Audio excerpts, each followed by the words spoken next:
This is our 60-50-64 kit. This is for our Ram 3500 with OEM airbags. This is different than our 2500 kit, which has a different style airbag in that truck, and we have to include a sensor relocation bracket. On the 3500 chassis, the sensor is on top of the leaf spring, and the addition of this bag doesn't impact that.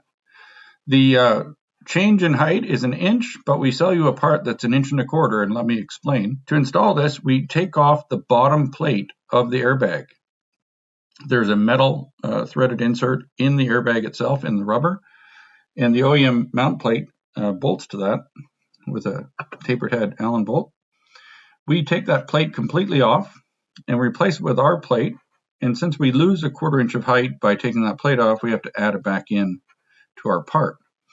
Our part comes with replacement bolts and washer for mounting back to the insert in the airbag, and then these small bolts here are to mount it into the differential plate. And that's it. It's a pretty quick, easy install. Just de-air your system, pop these in, and re-air your system. That's all you need to do.